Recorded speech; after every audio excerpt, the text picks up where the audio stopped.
और हमारी खुशबख्ती है कि हमारे माबैन अज़ीम ख़ानदान के अज़ीम चश्मो चराग आप तशरीफ़ फरमा हैं। दरगाह हज़रत शाहबुल माली रहमतुल्लाह ताला अलैह के सज्जादा नशीन पीर तारीक़त रहबर शरीयत परवुर्दा आगोश विलायत हज़रत अल्लामा मौलाना साहबज़ादा मुफ्ती पीर सैयद अली ज़ैनुल आबिदीन शाह साहब करमानी दावत बरकातुल कुस्सिया में मुल्तमिस हूँ आप अपने मवाइज़ हसना से मुस्तफ़ीज़ फरमाएँगे। बिस्मिल्लाहिर्रहमानिर्रहीम। रब्बिश्रह ली सदरी व यस्सिर ली अमरी वहलुल उक़दतम मिन लिसानी यफ़क़हू क़ौली। इन्नल हम्दलिल्लाहि नहमदुहु व नस्तईनुहु व नस्तग़फिरुहु नहमदुहु अज़्ज़ व जल्ल व नशकुरुहु अला फ़ज़्लिहिल मिदरार व निअमिहिल ग़िज़ार व नुसल्ली व नुसल्लिमु अला सय्यिदिना व मौलाना ख़ातमि अंबियाइहि व अशरफि रुसुलिहि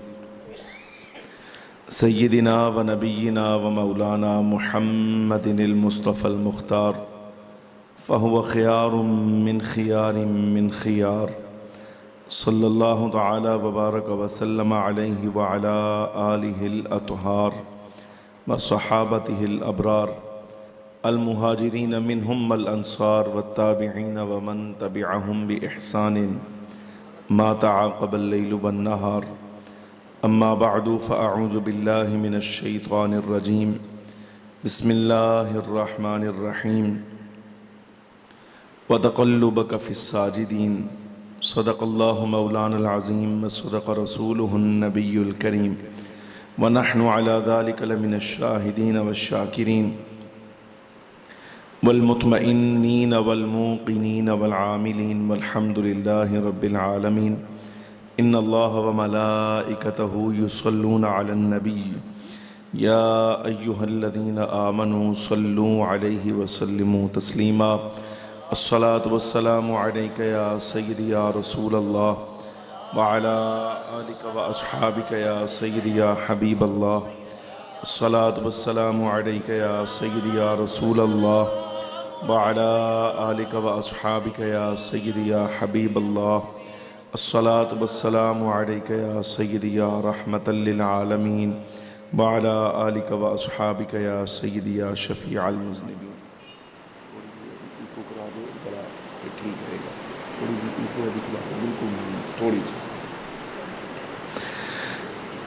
इंतहाई इज़्ज़त के लायक, एहतराम के लायक जुमला हाज़रीन व सामीन किराम, कुरान अज़ीज़ फ़ुरक़ान मजीद की एक आया मुबारका आपके सामने तिलावत की है। दुआ फरमाइए अल्लाह तबारक व तआला हक़ बयान करने की तौफ़ीक़ अता फ़रमाए। जो गुज़ारिशात मारूज़ात अर्ज़ करना चाहता हूँ मालिक मौला हमें इसके मुताबिक अक़ीदा रखने की और अमल करने की भी तौफ़ीक़ अता फ़रमाए। बिहम्दिल्लाहि तआला वो माह मुबारक कि अहले सुन्नत व जमाअत को जिसका तमाम साल भर इंतज़ार रहता है, हमारी खुश नसीबी और खुशबख्ती है कि आज उसकी यकम तारीख़ पर बिहम्दिल्लाहि ताला यहाँ जमा होने का मौका नसीब हो रहा है। अहले सुन्नत व जमाअत के लिए ये माह मुबारक इसलिए भी अहमियत और अज़मत व शान का हामिल है कि साल भर का तमाम जितना जंग होता है सरकार दो आलम सल्लल्लाहु अलैहि वबारक वसल्लम के ज़िक्र खैर की बरकत से अल्लाह तबारक व तआला जल्ल व अला उसे इस माह मुबारक में दूर फरमा देता है। यानी पूरे साल में अक़ीदा और नज़रिया पर जो फितनों के आसार और गुबार वग़ैरह पड़ते हैं, इस माह मुबारक की बरकत से रब्बुल आलमीन जल्ल व अला वो तमाम गर्दो गुबार और आसार दूर फरमा के अहले सुन्नत व जमाअत के लोगों को एक नई हयात और ज़िंदगी अता फरमाता है। गिरामी क़द्र हाज़रीन, ये माह मुबारक चूँकि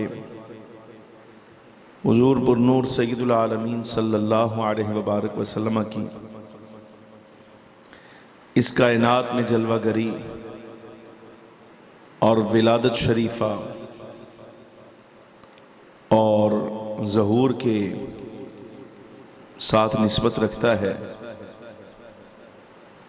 इस माह को अल्लाह रब्बुल आलमीन जल्ल व अला ने ये शर्फ अता फरमाया है कि वो ज़ात जिनकी वजह से रब्बुल आलमीन जल्ल व अला ने सारी कायनात को खल्क फरमाया, सैयदना आदम अलैहिस्सलाम से सैयदना ईसा अलैहिस्सलाम तक जुमला अंबिया किराम और तमाम उमम जिनका तज़किरा खैर करते रहे और आमद की खुशखबरियाँ बताते सुनाते रहे, अल्लाह तबारक व तआला जल्ल व अला ने उस ज़ाते बाबरकात को इस माह मुबारक में इस कायनात में ज़ाहिर फरमाया।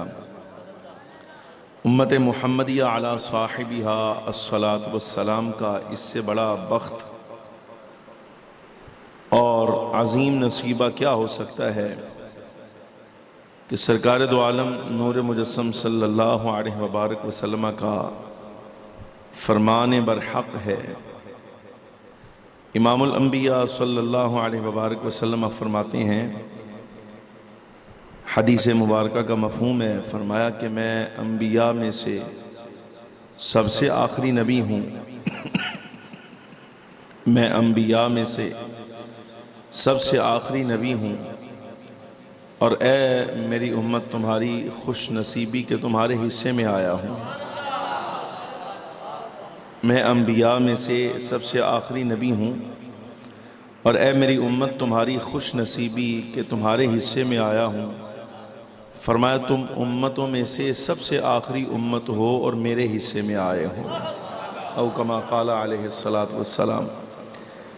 सरकार दो आलम सल्लल्लाहु अलैहि वबारक वसल्लम का हमारे हिस्सा में आना और इस उम्मत का यानी उम्मत मुहम्मदिया अला साहिबिहा अस्सलातु वस्सलाम का सरकार के हिस्सा में आना, इसका अमली ज़हूर जो है वो इसी माह मुबारक में हुआ। तो इस बरकत वाले महीना की सआदात, खैरात और बरक़ात में से है कि अल्लाह तबारक व तआला जल्ल व अला महबूब करीम सल्लल्लाहु अलैहि वबारक वसल्लम का सदक़ा इस पूरे साल में फितनों के, आजमाइशों के, गलत और ख़राब अक़ीदों के जो आसार हमारे दिलों पर पड़ते हैं, रब्बुल आलमीन जल्ल व अला सरकार के ज़हूर के माह मुबारक से निस्बत की वजह से और इस माह मुबारक से हमें फैज़ उठाने की वजह से बारी ताला जल्ल व अला तमाम साल का जो गर्दो गुबार और जंग होता है वो दिलों से दूर फरमा देता है और दिल वैसे हो जाते हैं जैसे नबी पाक सल्लल्लाहु अलैहि वबारक वसल्लम की मोहब्बत में होने चाहिए। लिहाजा अहले सुन्नत व जमाअत को अल्लाह रब्बुल आलमीन जल्ल व अला ने बड़ी इज़्ज़त इस लिहाज से अता फरमाई है कि हम फ़ख्र आलम सल्लल्लाहु अलैहि वबारक वसल्लम की विलादत शरीफ़ा की खुशी का इजहार वैसे करते हैं जैसे हमारे असलाफ़ ने, बुज़ुर्गों ने किया।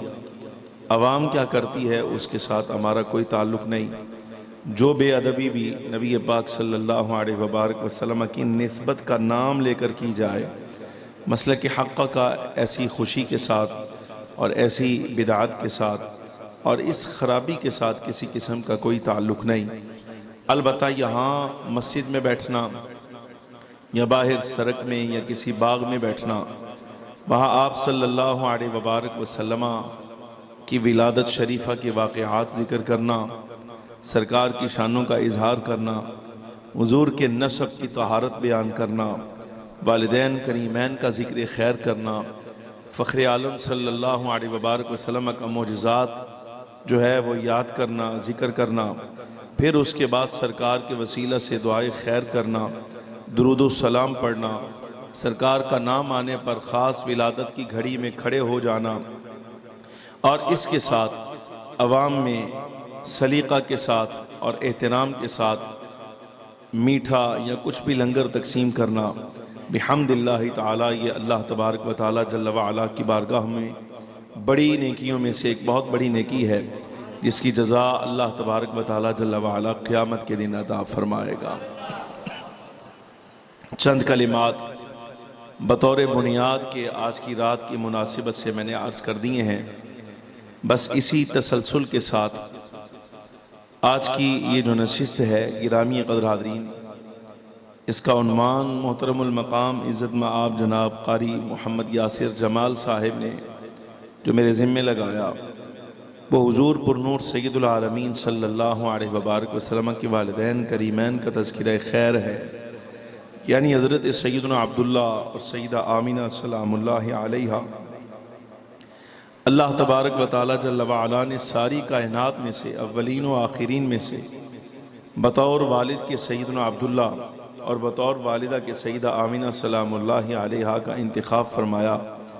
ये हादसा नहीं था और ये कोई अचानक होने वाला या अचानक बग़ैर किसी तरतीब के और बग़ैर इरादे के पेश आने वाला वाक़या नहीं था, बल्कि अल्लाह रब्बुल आलमीन जल्ल व अला ने अपने इल्म अज़ली अबदी के साथ और अपने इरादा के साथ नबी आखिरुज़्ज़मान सल्लल्लाहु अलैहि वसल्लम के इस कायनात में ज़हूर के लिए जिन ज़वात को पसंद किया है वो बतौर वालिद हज़रत सय्यदना अब्दुल्ला हैं और बतौर वालिदा सय्यदा आमिना रज़ियल्लाहु तआला अन्हुमा हैं।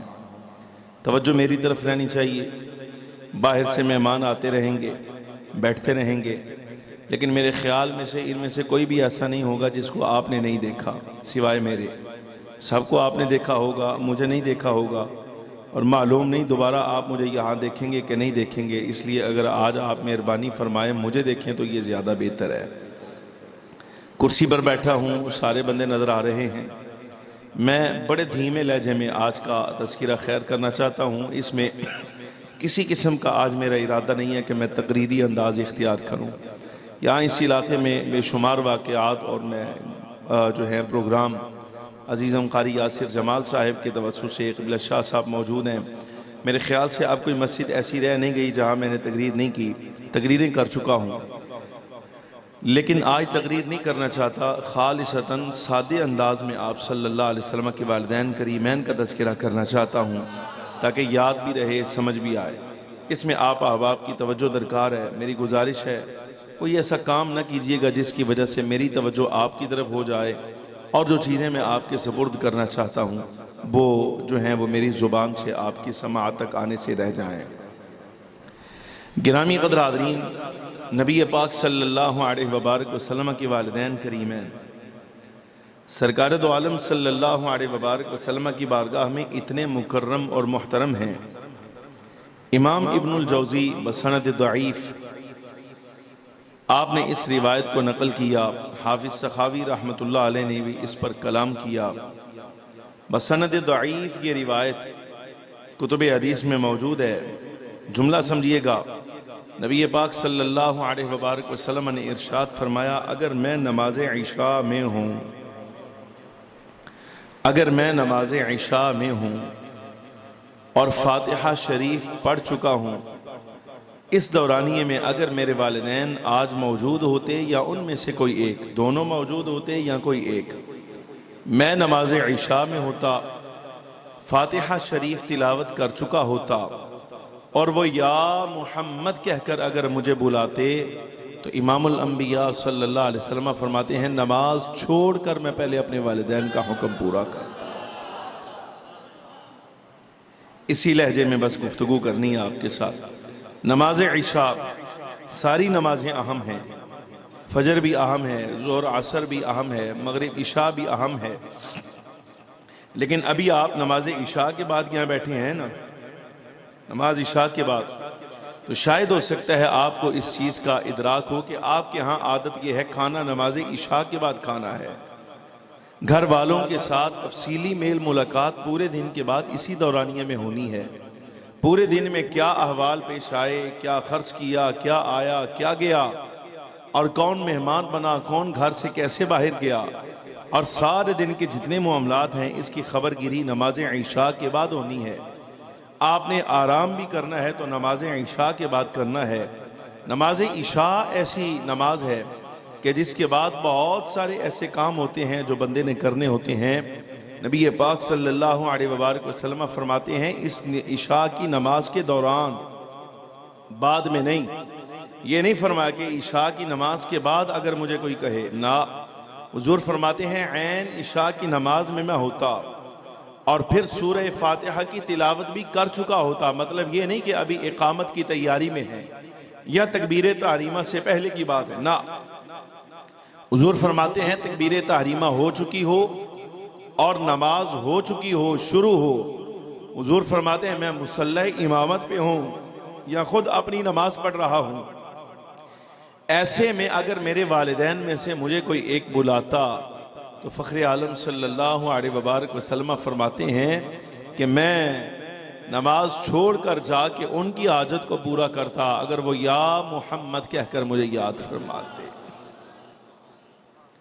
अब ये अहमियत है फ़ख्र आलम नूर मुजस्सम सल्लल्लाहु अलैहि वसल्लम के वालिदैन करीमैन की। गिरामी क़द्र आज़ीम तज़किरा मैंने दोनों बुज़ुर्गों का करना है, लेकिन आप थोड़ा सा अगर जागें तवज्जो फरमाएं तो आपको मालूम है बड़ी मशहूर हदीस मुबारका नबी पाक सल्लल्लाहु अलैहि वसल्लम से पूछा गया या रसूल अल्लाह सल्लल्लाहु अलैहि वसल्लम मेरे हुस्न सलूक का सबसे ज्यादा हकदार कौन? फरमाया तेरी माँ।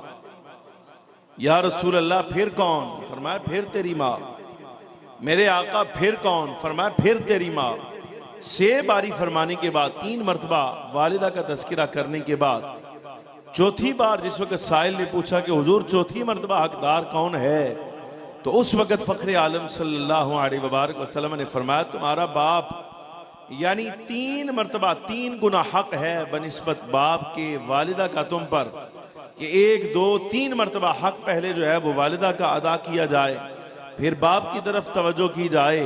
ये इस हदीस मुबारका का मुस्तफ़ाद है। गिरामी क़द्र आज़ीम ये जो मकाम आपकी वालिदा को हासिल है, हमारी वालिदा को हासिल है कि हमारी 3 गुना तवज्जुहात और 3 गुना खिदमात का सबसे ज़्यादा हकदार हमारे वालिदैन में से हमारी वालिदा है। तो जिस तरह ये शर्फ आपकी और मेरी वालिदा को हासिल है, इसी तरह ये शर्फ नबी पाक सल्लल्लाहु अलैहि वसल्लम की वालिदा को भी हासिल है। यानी जिस तरह आपकी और मेरी वालिदा 3 गुना हमारी तवज्जो की हकदार है, नबी पाक सल्लल्लाहु अलैहि वसल्लम की वालिदा मोहतरमा को भी यही मकाम और मर्तबा हासिल, वो भी 3 मरतबा हमारी और सरकार की तवज्जो की हकदार हैं।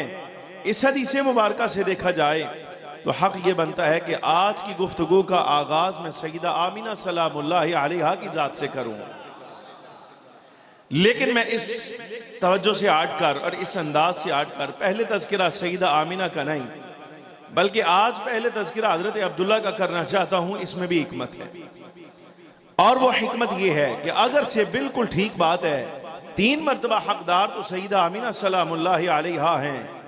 इस हदीस मुबारका को देखा जाए तो पहला हक बीबी साहिबा का बनता है कि उनका जिक्र खैर किया जाए, लेकिन मैं इस चीज की बजाय इस अमर का लिहाज कर रहा हूं कि फ़ख्र आलम नूर मुजस्सम सल्लल्लाहु अलैहि वसल्लम का नूर मुबारक बनिस्बत सईदा आमीना के चूंकि पहले हजरत अब्दुल्ला में आया है। समझ आ रही कि नहीं आ रही? चूंकि पहले हजरत अब्दुल्ला में आया है तो इसलिए चूंकि पहले अमीन और पहले मुस्तक़र जनाबे नूर नबवी सल्लल्लाहु अलैहि वसल्लम के हजरत अब्दुल्ला हैं, तो इस लिहाज से हक ये बनता है चूंकि तरजीह अल्लाह तबारक व तआला ने नूर नबवी का मुस्तक़र होने में पहले हजरत सईदना अब्दुल्ला को अता फरमाई है, तो उनका जिक्र खैर भी पहले होना चाहिए। बड़ी तवज्जो दरकार है। ये सारी की सारी तहकीकी गुफ्तगू है जो आपके सामने आज कर रहा हूं। हजरत सैयदना जनाब अब्दुल मुत्तलिब रज़ी अल्लाह तआला अन्हु हुजूर के दादा गिरामी ख्वाब देखा, आप आराम कर रहे थे बैतुल्लाहिल हराम के सहन में।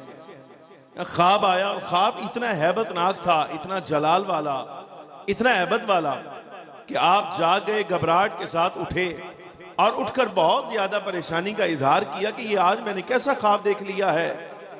अल-वफ़ा में इमाम इब्नुल जौज़ी रहमतुल्लाहि तआला अलैह तारीख़ इस्लाम का बहुत बड़ा नक़ाद है जिसने इस रिवायत को नकल किया। इमाम इब्नुल जौज़ी फरमाते हैं कि हज़रत जनाब अब्दुल मुत्तलिब ने ख्वाब देखा, घबरा के खड़े हो गए।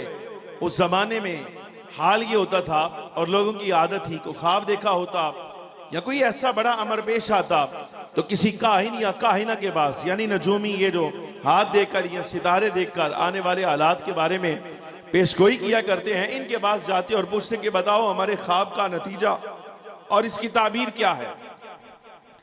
जनाब अब्दुल मुत्तलिब रदी अल्लाह तआला अन्हु आप घबरा कर खड़े हुए, इंतजार किया, सारी रात सोच विचार और परेशानी में गुजरी कि क्या देख बैठा हूं आज।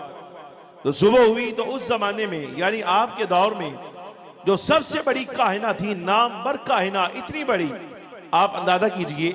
उसके बारे में इमाम इब्नुल जौजी के ये लफ्ज हैं कि जब उसके उजरे में कोई शख्स दाखिल होता ताबीर पूछने के लिए, कोई मसला पूछने के लिए, मुस्तकबिल की खबर पूछने के लिए, जब कोई बंदा वहां दाखिल होता तो सबसे पहले यानी उसकी ताजीम कुफार मक्का में इतनी ज्यादा थी कि पहले उसका हाथ पकड़ के बोसा दिया जाता, पेशानी पे लगाया जाता, आंखों को लगाकर फिर उससे कहा जाता कि आप ये मेरा मसला हल कर।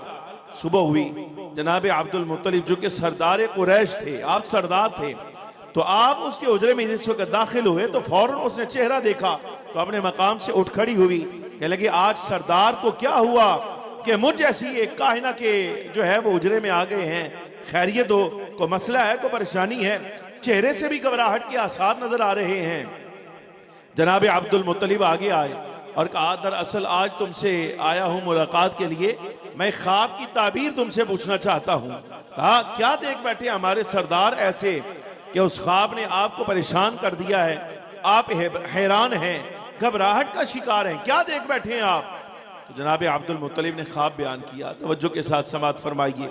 आप फरमाते हैं कि मैंने कहा मैं बैतुल्लाहिल हराम में आराम कर रहा था, सहने मक्का में, और वहीं आराम करते हुए ख्वाब में मैंने देखा कि मेरी पुश्त से एक दरख्त निकला है, मेरी पुश्त से एक दरख्त निकला है, और दरख्त भी ऐसा नहीं कि शायद हो सकता है उसकी कामत को 100 फुट ऊपर जाके, 50 फुट 40 फुट ऊपर जाके, 20-30 फुट ऊपर जाके रुक जाए ना, बल्कि हाल ये है कि बुलंद होता होता होता होता इतना बुलंद हुआ कि उसका सिरा जो है वह आसमानों पर जा लगा है, और जब शाखें देख रहा हूं तो उसकी शाखें मशरिक और मगरिब को अपने अहाता में ले रही हैं।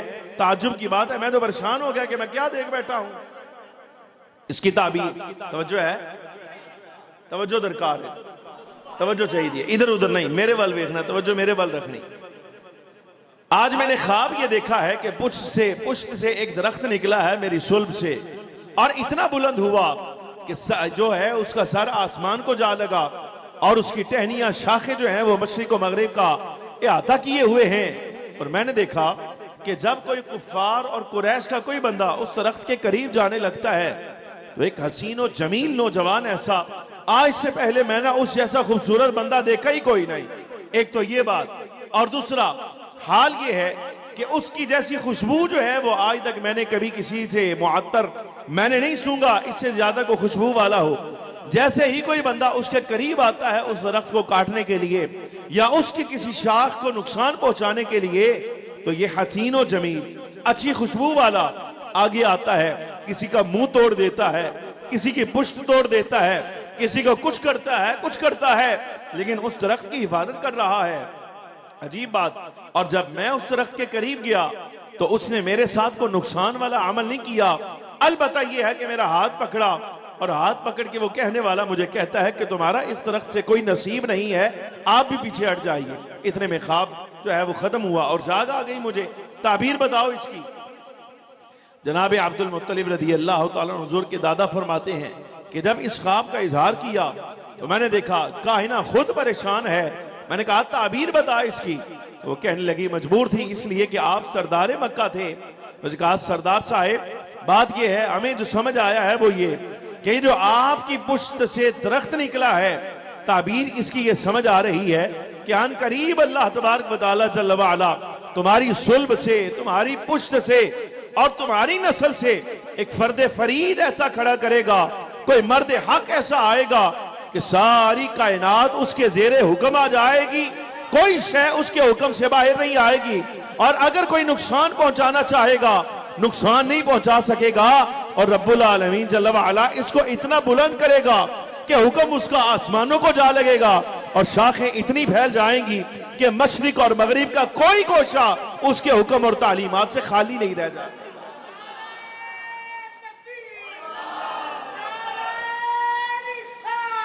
या रसूलुल्लाह सल्लल्लाहु अलैहि वसल्लम, मरहबा मरहबा। मसला समझ आया जी कि नहीं? अच्छा, ये मरहला आपने देखा, बहरहाल नाम नहीं लिया उसने, किसी शय का इजहार नहीं किया। अच्छा, इसी दौरानिये में आप जनाब अब्दुल मुत्तलिब का यमन जाना हुआ। आप चूंकि तिजारत भी करते थे तो सफ़र के लिए जिस वक्त मुल्क शाम या यमन वगैरह में आप तशरीफ़ ले जाते तो वहाँ आपने अपने मज़हब के जो बड़े उलमा होते, आपके चेहरे की वजाहत देखकर, फिर मक्का मुकर्रमा से निस्बत देखकर, फिर कुरैश ख़ानदान के साथ ताल्लुक़ देखकर, सरदारी देखकर, तो उस वक़्त के जो बड़े बड़े उलमा होते, चाहे यहूदियों के नसरानियों के, वो आपसे मेल मुलाकात करते, आपके पास आके बैठते, कुछ सुनते सुनाते। उस ज़माने में आपका यानी जब ख्वाब आपने देख लिया, अब जाहिर है आहिस्ता आहिस्ता चूंकि नबी पाक सल्लल्लाहु अलैहि वसल्लम का वो वक्त ज़हूर जो है करीब आ गया था, कहाँ जनाब आदम अलैहिस्सलाम से वो नूर चला और हज़ारों साल का सफ़र तय करता हुआ अब तो चंद एक साल रह गए हैं नबी पाक सल्लल्लाहु अलैहि वसल्लम के इस कायनात में ज़हूर पजीर होने के।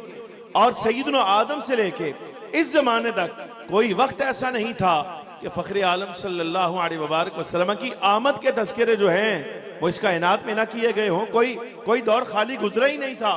अब तो वक्त बिल्कुल करीब आ गया। जनाब अब्दुल मुत्तलिब चूंकि यमन में थे तो वहाँ आपकी एक मुलाकात हुई राहिब के साथ। वो अपने दौर का बहुत बड़ा राहिब था और बहुत पढ़ा लिखा काबिल आलिम था अपने मजहब का।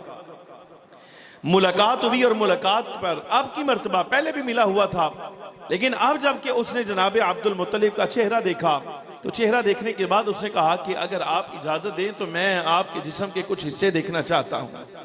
इजाजत है? तो फरमाया इजाजत है सिवाय शर्मगाह के। शर्मगाह जाहिर नहीं करूंगा, बाकी तुम जो देखना चाहते। वो आगे बढ़ा तो रावी ये हदीस कहते हैं कि उसने ऐसे जनाब अब्दुल मुत्तलिब का नाक पकड़ के उठाया, पहले एक जानिब देखा फिर दूसरी जानिब देखा और देखने के बाद कहने लगा, जनाब अब्दुल मुत्तलिब से कहा कि आपकी एक समत में अल्लाह तबारक व तआला ने नबुव्वत रखी हुई है और दूसरी समत में बादशाहत रखी हुई है। ये एक देखने का तरीका कार था, वो जो भी उसका हो वो एक अलग मसला है, उसको छोड़िए। आप जो मसला समझने का है वो ये, यानी आपको इशारा कर दिया गया कि अन करीब आपकी सुल्ब से आपकी नस्ल से कोई नबी जाहिर होने वाले हैं। और ये बात भी तयशुदा थी कि सैयदना ईसा अलैहिस्सलाम आप भी तो आखिरी नबी हैं और ऐलान कर चुके, याती मिन बाद इस्मुहु अहमद, मेरे बाद आने वाली जात वो है जिनका नामी इसमें गिरामी अहमद है। ये तज़किरे तो हो चुके। बनी इस्माइल में नबी आया कोई नहीं, और बनी इसराइल में जो आखिरी आए हैं वो हजरत ईसा अलैहिस्सलाम हैं। अब सितारे बताते हैं, आसमान भी बताता है, जमीन भी बता रही है, अहवाल आसार बता रहे हैं, और जो सितारों के इस वक्त के अहवाल हैं उनके मुताबिक ये तो नबी आखिर ज़मा के ज़हूर का वक्त करीब आ गया है। तो जब उसने निशानियां देखी, निशानियां देखने के बाद उसने आपको जो है वो खबरदार किया कि आपकी एक समत में अल्लाह तबारक व तआला जल्ल व अला ने नबूवत रखी है और दूसरी तरफ बादशाहत है और मुल्क है, सल्तनत है। तो साथ ही उसने पूछा क्या आपकी अहलिया है, बीवी है आपकी? तो आपने फरमाया भाई विसाल कर गई है, इस वक्त तो बीवी कोई नहीं, शाहत कोई नहीं मेरी। उसने कहा कि आप फौरन चले जाइए और फौरन जाके मक्का मुकर्रमा में आपने पहला जो काम करना है वो निकाह करना है आपने यहाँ से जाकर। कहा जी ठीक हो गया। आप वापस तशरीफ लाए। अब इरादा ये था, तवज्जो के साथ समाअत फरमाइएगा, चूंकि उस राहिब ने और उस आलिम ने ये जो लफ्ज कहे थे, उसने कहा था कि आपकी नस्ल से, आपकी औलाद से अनकरीब नबी का ज़हूर होने वाला है। और साथ ही उसने कहा कि चूंकि आपकी अहलिया नहीं है तो आप जाकर निकाह करें। तो शायद आपके जहन में ख्याल आया कि जिस नबी का ज़हूर अल्लाह तबारक व तआला जल्ल व अला ने मेरा मुकद्दर रखा है, शायद वो मेरी सुल्बी औलाद में से यानी मेरे बेटों में से कोई होगा।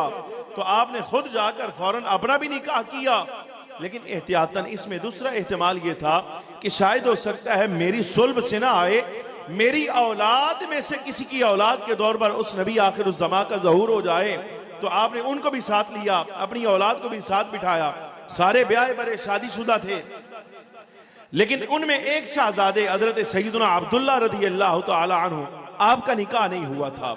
अच्छा, जब उसने भेजा उस राहिब ने तो साथ उसने ये जुमला कहा, उसने कहा कि ये बात तो ठीक है कि आप में यानी आप बनु हाशिम हैं, कुरैश हैं, आपकी नस्ल में से नबी आखिर उस ज़मा का ज़हूर होना है। लेकिन सही बात यह है कि दूसरा ताल्लुक नबी आखिर उस ज़मा का वो बनु ज़हरा से होगा। ये वो कबीला है कि जो कुरैश की ही एक शाख है, अलबत्ता इसका ताल्लुक यसरिब के साथ है, यानी मदीना मुनव्वरा के साथ। तो आपने जो निकाह करना है वो निकाह आपने बनु ज़हरा में करना है, जाकर बनु ज़हरा के साथ। ये भी पेशगोई हो गई। अब जनाब अब्दुल मुत्तलिब जिस वक्त वापस आए तो आपने आकर पहला काम यही किया, अपना निकाह भी किया, जनाब अब्दुल्ला का भी किया। लेकिन ये निकाह की तरफ मेलान करने वाली जो असल चीज थी वो इससे भी अगले वाक़यात थे जो पेश आए हजरत सैयदना अब्दुल्ला हुजूर के वालिद गिरामी के साथ। इसको लिखने वाले कसीर उलमा, दलाइल उन-नबुव्वा में इमाम अबू नुअयम अस्फ़हानी, इमाम बैहक़ी, आप कोई हदीस मौजज़ा की कोई किताब उठाइए या सीरत की कोई किताब उठाइए, आपको ये वाक़यात मिल जाएंगे। नबी पाक सल्लल्लाहु अलैहि वसल्लम के वालिद गिरामी हजरत अब्दुल्ला, आप जिस वक़्त मक्का मुकर्रमा की गलियों में चला करते थे तो आपका चेहरा इतना खूबसूरत था, इतने पुरनूर थे आप कि यहाँ पेशानी से अनवार जो है वो छलका करते थे, शुआएं निकलती थी। हालात ये होते कि आप मुलाहिजा फरमाते कि नूर निकल रहा है, दुनिया देखती और देखकर जो है वो आपके जलाल और हैबत की वजह से दम बखुद रह जाती कि ये कैसा खूबरू नौजवान है। जब मैदान में आता है, बाहर निकलता है तो सारा अरबी बड़े सोने हैं, मर्द जन सारे यहाँ बड़े खूबसूरत हैं, लेकिन ये इस नौजवान का जो जमाल है, इसका जो जलाल है, इसका ना जलाल समझ में आता है ना जमाल समझ में आता है, ये कैसा अरबी और नस्ल है हुजूर के वालिद गिरामी।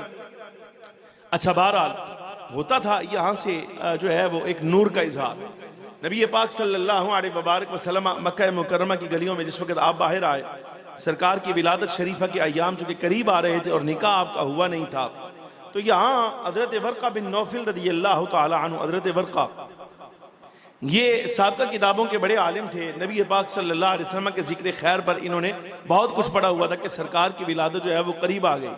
ये वही शख्सियत हैं कि ऐलान नबुव्वत के बाद जब पहली वही आई थी तो हजरत उम्मुल मोमिनीन सईदा खदीजा कुबरा रदियल्लाहु ताला अन्हा, इन्हें सबसे पहले जिसके पास ले गई थी, सरकार को सबसे पहले जिसके पास ले गई थी वो हजरत वर्का बिन नौफिल रदियल्लाहु ताला अन्हु ही थे। अच्छा, ये इनकी हमशीरा थी, वो इनके पास जब कभी बैठती तो साबका किताबों का मुताला और ये वो इस तरह के मामला जो हैं वो बहुत ज्यादा जारी रहते। यानी भाई ने अपनी हमशीरा को बता रखा था कि अन करीब मक्का मुकर्रमा में नबी आखिरुज़्ज़मा का ज़हूर होने वाला है। किताबें बहरहाल यही बताती। उनका नाम था उम्मे कत्ताल, वो खातून साहिबा जो इनकी हमशीरा थी, उम्मे कत्ताल। नबी पाक सल्लल्लाहु अलैहि वसल्लम के वालिद गिरामी हजरत अब्दुल्ला जिस वक्त बाजार से गुजरे, उन्होंने देखा, नजर पड़ गई, तो नजर पड़ते ही बुलाया, फरमाया नौजवान बात सुनो। जब जनाब अब्दुल्ला पास आए तो कहा आप कौन हैं? फरमाया मैं अब्दुल मुत्तलिब का बेटा अब्दुल्ला हूँ। तो साथ ही कहा कि आप वही अब्दुल्ला तो नहीं कि जिनका फिदिया अभी अभी अदा किया गया है 100 ऊंट के तौर पर? ये एक तफसीली वाक़या है, मैं उसके ज़िमन में नहीं जाना चाहता, वक्त ज़्यादा हो जाएगा। अच्छा, बहरहाल कहा हाँ मैं वही अब्दुल्ला हूँ। तो वो जो उम्मे कत्ताल थी हजरत वर्का बिन नौफिल की हमशीरा, उन्होंने कहा अच्छा मैं अगर इनाम के तौर पर तुम्हें 100 ऊंट दूँ तो एक काम करोगे, मेरा कीमती ऊंट जो तुम चाहो तुम्हारी मर्जी के अगर मैं दूँ तुम्हें। खातून बड़ी ख़ानदानी थी और बड़ी शराफत वाली थी, नसब आला था, माल था, हुस्न जमाल था, बुराई बदकारी उसमें कोई नहीं थी। लेकिन आप जुमले पर गौर कीजिएगा, उसने जुमला ये कहा जनाब अब्दुल्ला को, हुजूर के वालिद गिरामी को पास बुलाकर कहने लगी अगर मैं आपको 100 ऊंट दूं अगर तो क्या मेरा एक काम करेंगे? तो फरमाया काम बताओ। कहा कुछ नहीं, सिर्फ मेरे साथ खलवत इख्तियार करनी, मेरे साथ बुराई का इर्तिकाब करना है। हजरत अब्दुल्ला रदियल्लाहु ताला अन्हु, अच्छा यही पेशकश आपको हजरत अब्दुल्ला को फातिमा खसामिया ने भी की, एक काहिना ने भी की। मुतअद्दिद खवातीन ऐसी थीं जो जनाब अब्दुल्ला को इस पेशकश के बारे में कह चुकी कि आप हमारे साथ बुराई का इर्तिकाब करें, बदले में जो चाहें हम आपको देंगे। लेकिन हजरत अब्दुल्ला रदियल्लाहु ताला हुजूर के वालिद गिरामी का हर मर्तबा एक ही जवाब होता, आप एक मिसरा पढ़ते, आप फरमाया करते अम्मल हराम, बहरहाल हराम का इर्तिबात, तो आप फरमाया करते कि हराम से तो मौत अब्दुल्ला के लिए बेहतर है।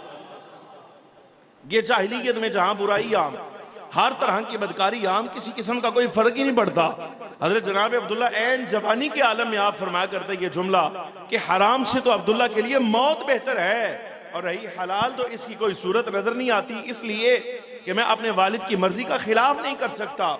ये वाकया जिस वक्त आपके साथ पेश आया तो आपने जाके एक मरतबा 2, 3, 4, 5, 6 मुतअद्दिद खवातीन ने जिस वक्त इस ख्वाहिश का इजहार किया तो तो हज़रत अब्दुल्ला रज़ी अल्लाह तआला अन्हु हुज़ूर के वालिद गिरामी ने जाकर इस बात का इजहार अपने वालिद के साथ कर दिया कि वालिद गिरामी इस तरह ख़वातीन आप मुझे जो है वो पेशकश करती हैं, क्या हुक्म मेरे लिए। तो जनाब अब्दुल मुत्तलिब रज़ी अल्लाह तआला ने फ़ौरन आपका बाजू पकड़ा और ले गए आपको मदीने मुनव्वरा, और वहाँ ले जाकर सय्यदा आमिना सलामुल्लाहि अलैहा के साथ आपका निकाह करवा दिया। अच्छा, अब ये ख़ानदान जो है बनु हाशिम कुरैश जो है ये तो बड़ा आला ख़ानदान है, इसके बारे में तो शक ही कोई नहीं। जो ख़ानदान सय्यदा आमिना सलामुल्लाहि अलैहा का है वो अंसाबुल अशराफ की इबारत से आपको मालूम होगा। तवज्जो फरमाइएगा जरा, जब निकाह हुआ, खलवत हुई, नबी पाक सल्लल्लाहु अलैहि वसल्लम का नूर मुबारक जो जहाँ हज़रत अब्दुल्ला की पेशानी में चमकारे मारता था, वो उसी वक्त यानी पहले मरहला में ही हज़रत अब्दुल्ला से सय्यदा आमिना सलामुल्लाहि अलैहा में मुंतकिल हो गया। अब जैसे ही ये नूर मुबारक वहां मुंतकिल हुआ, आप निकाह के बाद वापस मक्का मुकर्रमा आए, इत्तेफाक हुआ इसी उम्मे कत्ताल के बाद वही काहिना खातून फातिमा खसमिया, वो हर औरत जिसने आपको बुराई की पेशकश की थी, जब जिस खातून के बाद से भी गुजर हुआ, उम्मे कत्ताल के बारे में खास तौर पर आता है जैसे ही उसने हुजूर के वालिद को देखा तो उसने चेहरा पीछे कर लिया, चेहरा उसने मोड़ लिया। अच्छा, इत्तेफाक ऐसा है कि हज़रत अब्दुल्ला जिस अय्याम में मदीने मुनव्वरा में निकाह के बाद वहाँ आपको भी सोच आई कि अब जब मैं मक्का जाऊंगा तो मैंने जाके उम्मे कत्ताल को पेशकश करनी है कि निकाह करती हो मेरे साथ। तवज्जो है, हाजिर रहना। ये चूंकि सीरत है, सीरत ऐसे ही चलती है बगैर जो है वो वक्फा के, इसमें फ़ज़ाइल वाला पहलू नहीं होता, ये सीरत है। सीरत अपने तरीके पे बयान होती है, फ़ज़ाइल अपने तरीके पर बयान होते हैं, अकीदा बयान करने का अपना तरीका होता है। ये वो तरीका कार है जो किताबों के अंदर जो मैंने आपके सामने इख्तियार किया, ये किताबी तरीका कार है। गिरामी क़दरादरीन, मसला समझिए। अब जिस वक्त आप वापस आए मदीने मुनव्वरा से, इरादा यही लेकर आए कि मैंने जाकर जनाब उम्मे कत्ताल को कहना है कि निकाह करती हो मेरे साथ, वाले से इजाज़त लेना मेरा काम है।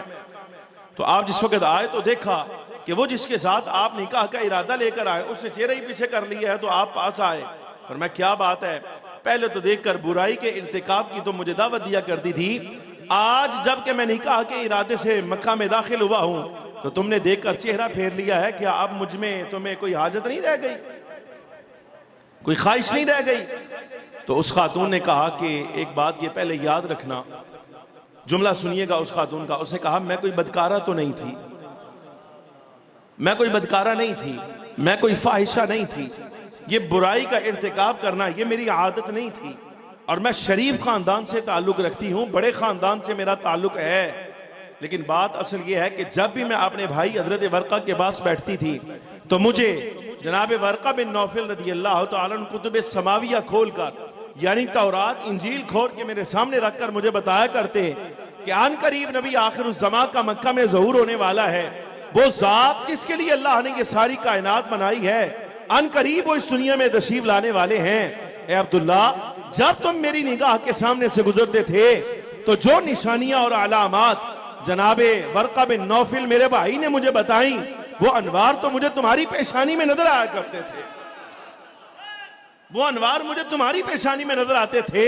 तो मैंने चाहा वो जात कि जिसको अल्लाह रब्बुल आलमीन जल्ल व अला ने सबब वजूद कायनात बनाया है, जन्नत उन्हीं के साथ है, जहन्नम भी उनके दुश्मनों के लिए है, कायनात की आर्श है यानी नीला आसमान भी उनके सबब से, ये जमीन का ठोसपन भी उन्हीं के सबब से है। जब कायनात का आर्श सुर्ख सफेद स्याह अल्लाह रब्बुल आलमीन ने पैदा फरमाया तो उनकी जात के लिए किया है। तो मेरे दिल में आया क्यों ना ऐसा हो कि अल्लाह तबारक व तआला जल्ल व अला उनकी वालिदा होने का एजाज मुझे अता फरमाए।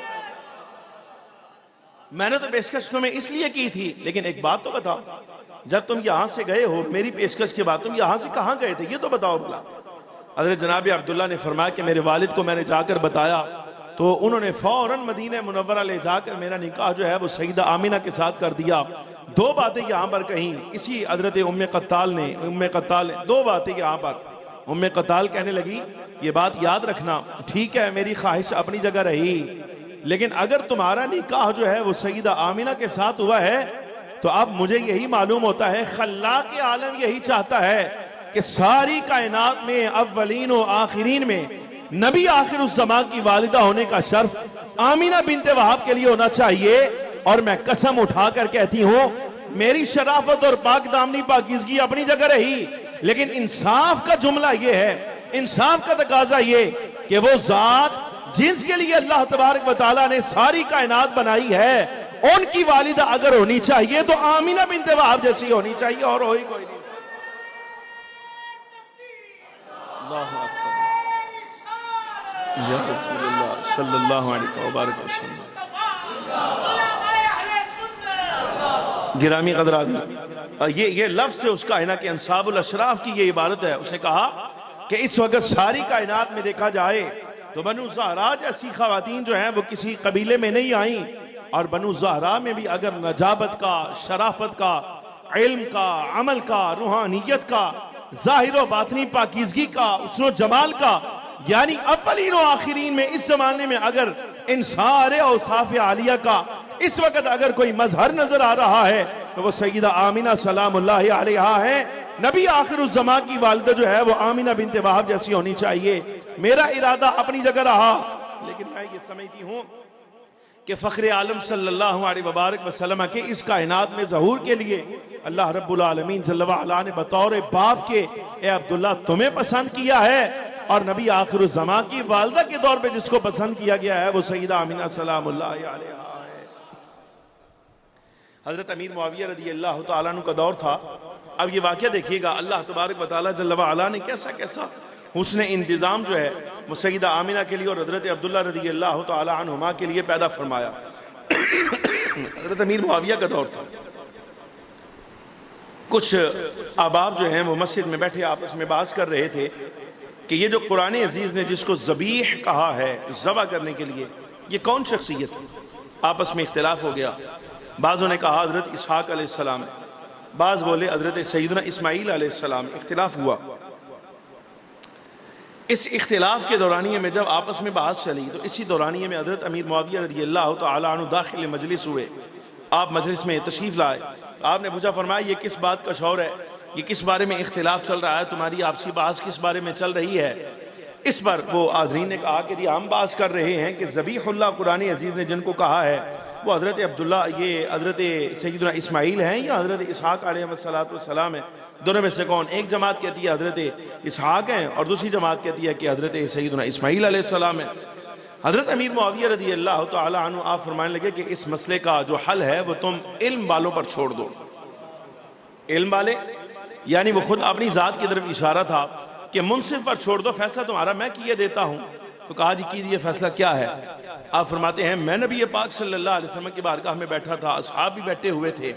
इस दौरानिए में एक आराबी देहाती बाहर से आया, मालूम नहीं किस इलाके से था किस इलाके से नहीं, ये मुस्तदरक हाकिम की रिवायत। कह रहे उसने बाहर अपनी ऊँटनी जो है वो मस्जिद नबी के बाहर बांधी, और बाहर बांधने के बाद जब मस्जिद में दाखिल हुआ तो दरवाजे पर उसने सदा लगाई, ए अल्लाह के रसूल सल्लल्लाहु अलैहि वसल्लम, ए अल्लाह के नबी, मैं अपनी कौम को काहत साली के हाल में छोड़ आया हूँ। जमीन अनाज नहीं उगा रही, आसमान पानी नहीं बरसा रहा, हम तो पानी से भी गए, अनाज से भी गए, लोग भूख से मर रहे हैं। ए दो ज़बीहों के बेटे, ये हुजूर को खिताब, ए यब्न ज़बीहैन, ए दो ज़बीहों के बेटे, आप मेहरबानी फरमाइए, अल्लाह ने जो इनाम इकराम आप पर किया है, खजाइन इलाहिया की जो कुंजियां आपके हाथ में आई हैं, अल्लाह रब्बुल आलमीन सल्लल्लाहु अलैहि ने जो खजाइन आप पर वाह फरमाए हैं, आपके ज़ेरे हुक्म ज़ेरे इख्तियार फरमाए हैं, ए महबूब करीम सल्लल्लाहु अलैहि वसल्लम उसमें से हमें भी कुछ अता फरमाइए, हमें भी कुछ अता फरमाइए। कहा अच्छा अब ये इतना जुमला, यब्न ज़बीहैन, नबी पाक सल्लल्लाहु अलैहि वसल्लम ने सुना, ए दो ज़बीहों के बेटे, यानी वो जिनके नसब में दो ऐसे बंदे आते हैं जिनको ज़बा किया जाना था, दो ज़बीहों के बेटे, दो ज़बा किए जाने वालों के बेटे, ये जुमला कहा। हज़रत अमीर मुआविया रज़ी अल्लाह तआला अन्हु फरमाते हैं कि यहाँ जो है वो सरकार दो आलम सल्लल्लाहु अलैहि वसल्लम ने कोई इनकार नहीं फरमाया, कोई सख्त जुमला नहीं फरमाया, किसी किस्म का नबी पाक सल्लल्लाहु अलैहि वसल्लम ने इसके खिलाफ कोई बात इरशाद नहीं फरमाई, बल्कि हुजूर मुस्कुरा दिए, सुनकर मुस्कुरा दिए। अच्छा अब उसने वजाहत फरमाई, हज़रत अमीर मुआविया ने वजाहत फरमाई। आप फरमाते हैं कि इससे एक तो बात यह तय हो गई कि फ़ख्र आलम सल्लल्लाहु अलैहि वसल्लम आपको जो ज़हूर हुआ है वो बनी इसहाक में तो नहीं हुआ, आप तो आए हैं बनी इस्माईल में। अब ये बात तयशुदा है कि ऊपर जाकर नसबनामे में जो ज़बीहुल्लाह हैं वो हज़रत इसहाक नहीं है बल्कि हज़रत इस्माईल अलैहिस्सलाम है। नंबर एक। आज़ीन ने पूछा, उन्होंने कहा अच्छा फिर दूसरे ज़बीहा कौन है? फरमाया ये ज़माना जाहिलियत की बात है। हज़रत जनाब अब्दुल मुत्तलिब रज़ी अल्लाह तआला अन्हु आपने ख्वाब देखा, किसी मकाम पर आपको निशानदही की गई कि यहाँ पर जमजम का कुआं है। जब जाग आई तो जाग आने के बाद आपने उसको तलाश करना चाहा। उस वक़्त आपकी औलाद में एक ही बेटा, सबसे बड़ा बेटा आपका था, बाकी औलाद ही कोई नहीं आपकी, यानी एक ही बेटा था उस वक़्त तक काब का। तो कुरैश आरे आए, कुफ्फार रुकावट बन गए, उन्होंने लड़ाई झगड़े फसाद की सूरत बना दी। ऐसा नहीं हो सकता कि यहाँ पर खुदाई हो जाए। जनाब अब्दुल मुत्तलिब परेशान होकर वहां से पीछे हटे और पीछे हटकर आपने बैतुल्लाहिल हराम में हाथ उठाए दुआ की, ए अल्लाह अगर तू मुझे 10 बेटे ऐसे अता फरमाए अगर 10 बेटे ऐसे अता फरमाए कि वो जवानी की उम्र को पहुंचे और उनके आज़ाब मजबूत हो जाएं, वो कुव्वत वाले हों, ताकत वाले हों, और जब मैं जमजम यहाँ से तलाश करूं अगर कोई रुकावट बने तो मेरे 10 बेटे मेरी हिमायत के लिए मेरे साथ खड़े हो जाएं। अगर मेरे मालिक तो मेरी ये मुराद पूरी कर दे तो 10 में से एक बेटा जो है मन्नत के तौर पर मैं तेरी राह में ज़बह कर दूंगा, उसको कुर्बान कर दूंगा। ये मन्नत मान लिया आप। वक्त गुजरता रहा, जनाब अब्दुल मुत्तलिब रज़ी अल्लाह तआला अन्हु को अल्लाह तबारक व तआला ने 10 बेटे अता फरमाए। उन 10 में से 10वें बेटे हजरत सैयदना अब्दुल्ला थे। अच्छा, जिस वक्त 10 बेटे हो गए, जवान हो गए, साथ खड़े हो गए, पुष्टपना हो गए, कुव्वत बन गए, ताकत बन गए, दस्तो बाजू बन गए, तो आप जनाब आए और आकर जमजम तलाश किया। तलाश करने के बाद जब कुआं तैयार हो गया तो चूंकि 10 बेटे हिमायत में खड़े थे तो पूरे मक्का मुकर्रमा में से किसी की मजाल नहीं हुई कि आगे बढ़कर हजरत अब्दुल मुत्तलिब का हाथ रोक लिया जाता। अच्छा, अब जब ये मामला हो गया, जमजम भी मिल गया, कुफार भी जो हैं वो खामोश हो गए। इस पर आपको याद आया कि मैंने मन्नत मानी थी, अब मन्नत पूरी करने का वक्त आ गया है। तो 10 के 10 बेटों को बुलाया और बुलाकर अपनी मन्नत का इजहार किया।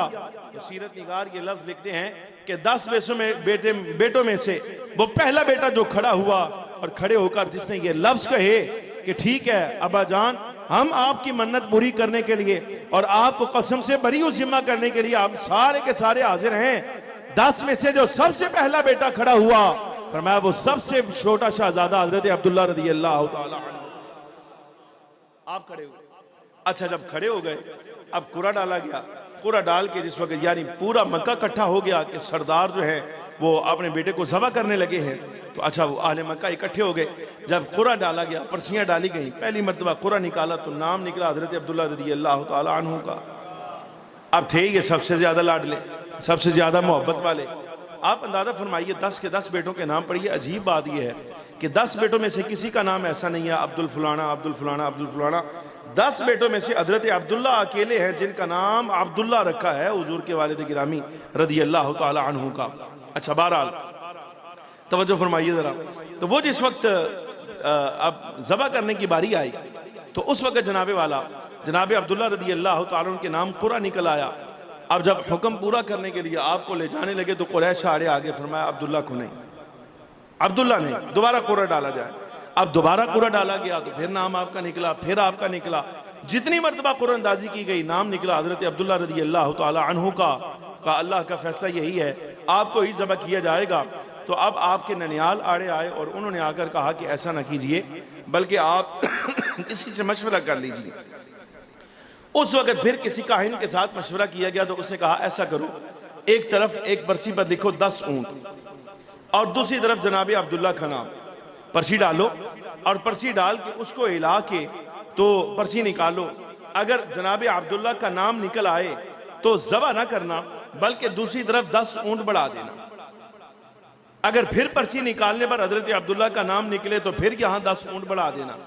जब तक जाके कहीं पर हजरत अब्दुल्ला का नाम नहीं निकलता 10-10 करके ऊंट बढ़ाते जाना, ये काम करते चले जाना। अच्छा, ऐसे ही हुआ, कुरा डाला गया, हजरत अब्दुल्ला का नाम निकला, फिर कुरा डाला, हजरत अब्दुल्ला का नाम निकला, 10-10 करके ऊंट बढ़ाते गए। जब तादाद 100 पर जा पहुंची, 100 ऊंट हुए, तो उस वक्त कुरा जो है वो जनाबे हजरत सैयदना अब्दुल्ला के नाम की बजाय ऊंटों का निकला। तो आपने अब कल्बी तसल्ली के लिए जहां 10 पर्चियां जो हैं वो 10-10 ऊंटों की डाली हैं, 11वां नाम हजरत अब्दुल्ला का है। तो अब आपने दोबारा पर्चियां हिला के जब नाम निकाला तो फिर ऊंटों के बारे में निकला, तीसरी मरतबा फिर ऊंटों के बारे में निकला। अब इरादा इलाहिया समझ आ गया है कि 100 ऊंट हजरत अब्दुल्ला रज़ी अल्लाह तआला अन्हु का फिदिया उतारा जाएगा और हजरत अब्दुल्ला की जगह 100 ऊंटों को ज़बह कर दिया जाएगा। गिरामी क़द्र आदीन 100 ऊंट ज़बह कर दिए गए। हजरत अब्दुल्ला की जगह पर ज़बा उनको किया जाना था, लेकिन हजरत अब्दुल्ला को महफूज रखा गया। 100 ऊंट ज़बा कर दिए गए। अब नबी पाक सल्लल्लाहु अलैहि वसल्लम के वालिद भी ऐसे ही ज़बीह करार पाए जिस तरह हजरत इस्माईल अलैहिस्सलाम को ज़बी होने का शर्फ मिला हुआ था। यह मकाम भी उनको मिला। यब्न ज़बीहैन इस माना में कहा गया। एक तवज्जो आप फरमाएं जरा, यानी नबी पाक सल्लल्लाहु अलैहि वसल्लम के वालिद गिरामी का फिदिया क्यों उतारा गया?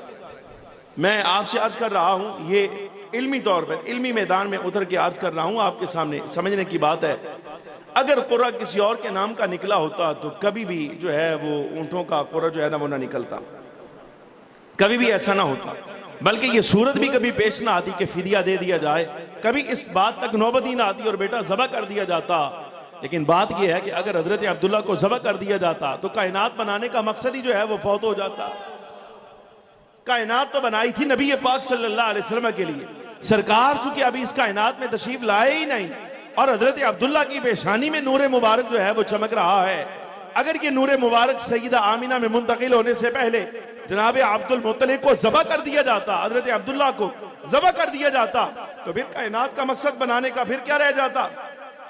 तो अल्लाह रब्बुल आलमीन जल्ल व अला ने 100 ऊंट जो फिदिया अता किए हैं, ये बज़ाहिर ऐसे लगता है जैसे हजरत अब्दुल्ला का दिया गया है, लेकिन उलमा शारिहीन हदीस फरमाते हैं दर बातिन हकीकतन यूं समझो जैसे अल्लाह रब्बुल आलमीन जल्ल व अला ने 100 ऊंट नूर मुस्तफ़ी सल्लल्लाहु अलैहि वसल्लम का सदका उतार कर दिया है कि ये सदका दिया जाए और मुस्तफ़ा करीम का नूर मुबारक जो है वो माफ।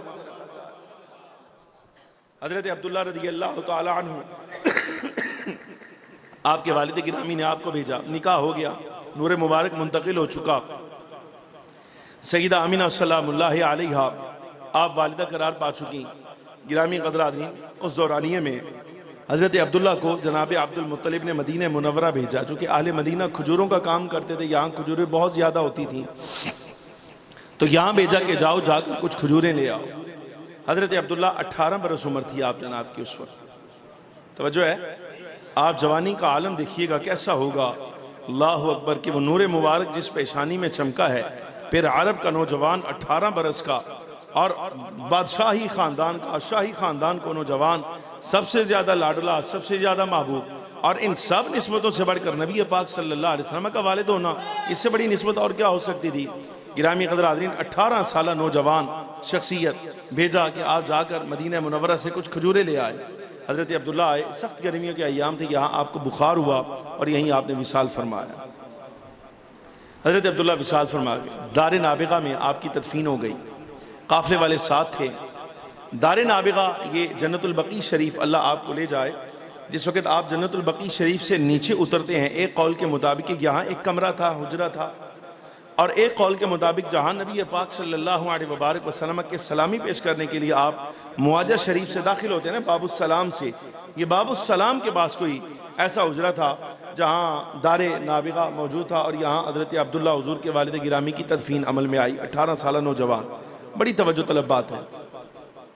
जिस वक्त आप सल्लल्लाहु अलैहि वसल्लम के वालिद गिरामी विसाल हो गए, काफिला वापस आया, तो सब काफिला थे, लेकिन जनाब अब्दुल मुत्तलिब ने, सईदा आमिना ने देखा सारा काफिला वापस आया है, लेकिन काफिले का सरबराह वापस नहीं आया, हज़रत अब्दुल्ला वापस नहीं आए। पूछा बेटा अब्दुल्ला कहाँ है? कहा जो उनको तो बुखार हुआ और बुखार की शिद्दत इतनी ज़्यादा थी वो मदीना मुनव्वरा में ही विसाल फरमा गए और आपकी तदफीन भी वहीं कर दी गई। आप अंदाज़ा फरमाइए सईदा आमिना सलामुल्लाहि अलैहा का हाल उस वक़्त क्या होगा, जबकि नबी पाक सल्लल्लाहु अलैहि वसल्लम की उम्र मुबारक उस वक़्त रहम मादर में अभी सिर्फ 2 माह थी। वालिदा मोहतरमा के बतन अक़दस में 2 माह हुए थे अभी आपको तशरीफ़ लाए, 7 माह पैदाइश के लिए अभी हुजूर के बाकी थे।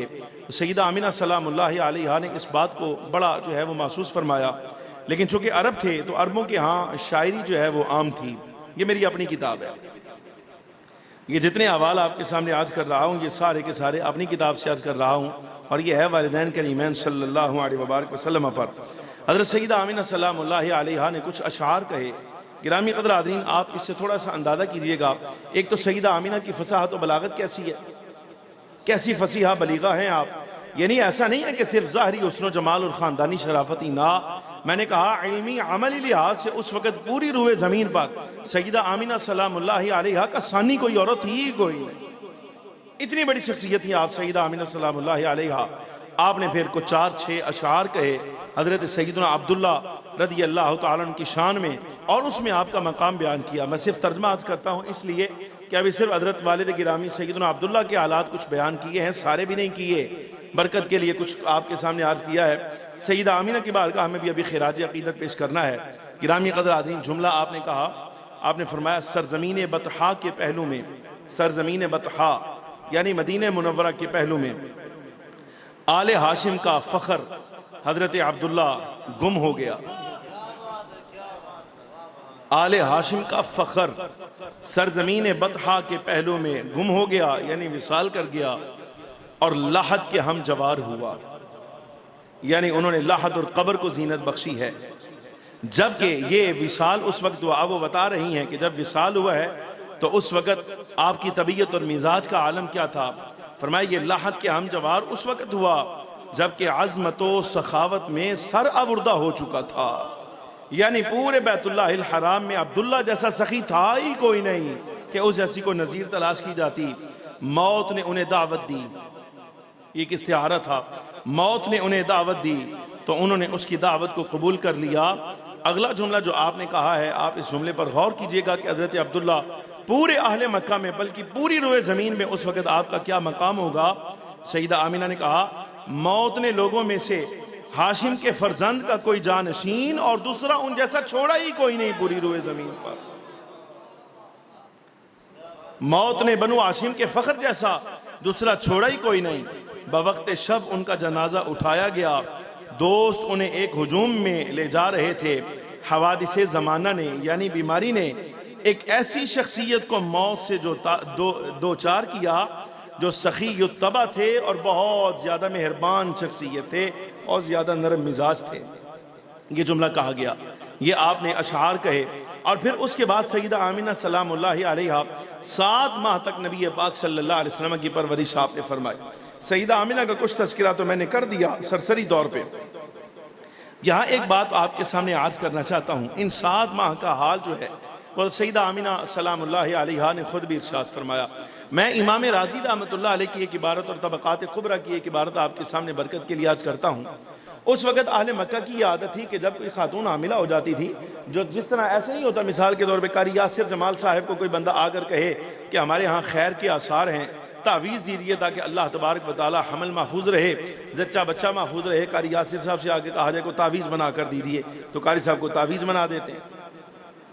समझ आ रही कि नहीं आ रही? ये तो बुजुर्गों का तरीका है। बल्कि कुरान अजीज़ की आयात ऐसी हैं कि अगर वो लिख कर खातून को दे दी जाएँ तो बुजुर्गान दीन मुफस्सिरीन के राम रज़ी अल्लाह तआला अन्हुम मजमईन फरमाते हैं अल्लाह तबारक व तआला ऐसी खातून के लिए आसानी फरमा देता है। लेकिन ये तो कुरान अजीज़ की बात है। ज़माने जाहिलियत की आदत ये थी, वो क्या करते थे कि खातून को उसके हमल को महफूज रखने के लिए यहाँ हाथ में ना एक लोहे का कड़ा पहनाया जाता था, किसी न किसी बुत के तात मस करके, लात मनात उज़्ज़ा जो बड़े बुत थे उनके साथ मस करके तो जो है वो यहाँ हाथ पे पहना दिया जाता और ये इरादा होता कि इससे हमल महफूज रहेगा। इमाम इब्न साद अपनी तबक़ात में फरमाते हैं कि जब सईदा आमिना सलामुल्लाहि अलैहा में इस्तिक़रार हमल हुआ, यानी सरकार दो आलम सल्लल्लाहु अलैहि वसल्लम का नूर मुबारक आपके बतन अक़दस में आया, तो आपने इस चीज़ का इजहार किया। जैसे ही इजहार हुआ तो संगियाँ सहेलियाँ इकट्ठियाँ हुई, वो ला उन्होंने अपने रस्म रवाज के मुताबिक सईदा आमिना सलामुल्लाहि अलैहा के बाजू में कड़ा पहनाया। जैसे ही वो कड़ा सईदा आमिना सलामुल्लाहि अलैहा के बाजू पर आया तो टूट कर जो है वो ज़मीन पर गिर गया और आप जो हैं वो इससे खाली हो गए। अच्छा, इमाम इब्न साद रज़ी अल्लाह तआला अन्हु फरमाते हैं कि जिस वक़्त कुछ दिनों के बाद वो संगिया से लिया मिनिया किसी ने हाथ लगाया तो उसने पूछ लिया, उससे कहा वो आमिना आपको कड़ा पहनाया था, वो कड़ा किधर गया? तो आपने फरमाया वो तो उसी दिन आज खुद टूट गया था। तो सहेलियों ने कहा शायद हो सकता है इत्तेफाक ऐसा हुआ होगा। दूसरा लाकर मस करके फिर आपको पहनाया। जैसे ही आप खलवत में गई वो दूसरा भी टूट गया। जब दोबारा उन्होंने हाथ लगाकर देखा तो लाकर तीसरा कड़ा पहनाया। इमाम इब्न साद रज़ी अल्लाह तआला फरमाते हैं जैसे ही तीसरा कड़ा आपके बाजू में पहनाया गया तो फौरन वो भी टूट कर गिरा। और अब की मर्तबा सिर्फ गिरा नहीं बल्कि गैब से आवाज़ आई। आवाज़ देने वाला नजर नहीं आता लेकिन एक कहने वाला ये कह रहा है, आमिना आपके बतन अक़दस में जो ज़ात आई है अल्लाह तबारक व तआला जल्ल व अला ने सारी कायनात के लिए इन्हें पनाह बनाया हुआ है। ये सारी कायनात के पनाह बन के आ रहे हैं। इन्हें जरूरत नहीं कि इन्हें गैरुल्लाह के अलावा किसी और का कड़ा जो है वो निस्बत करके इनकी हिफाजत का इक़दाम किया जाए, बल्कि ये हमारे महबूब हैं, इनकी हिफाजत का एहतमाम भी हमने खुद कर दिया है। तुम इस लायक नहीं हो, तुम इतनी पाक हो, तुम इस लायक नहीं कि तुम्हारे वजूद के करीब ऐसी नापाक चीज आए। फिर तुम गौर तक करो, अल्लाह तबारक व तआला जल्ल व अला जिस जात को तुम्हारे वतन में मेहमान बनाया है, ये याद रखना आमिना, सारी कायनात से शिर्क की जड़ें उखाड़ने के लिए ये जात आ रही है। तो जिनका काम ही जमीन को शिर्क से पाक करना है, उनकी हिफाजत के लिए ऐसी नापाक चीज तुम्हारे वतन के करीब कैसे आ सकती है भला? 3 मरतबा वो कड़ा जो है वो जान पड़ा।